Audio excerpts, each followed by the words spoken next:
तो गाइस ये मेरी दीदी है। दीदी हाय बोलो। हेलो। ये हमारे बड़ी मम्मी है।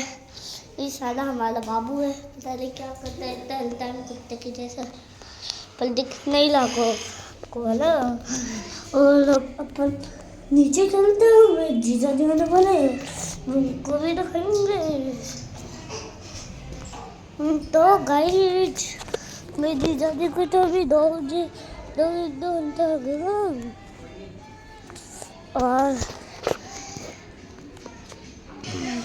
और हर टाइम में वो लोग नाटक तो प्लान कर देते। ओ पागल हो जाए बड़ी थप्पड़ी के बाद।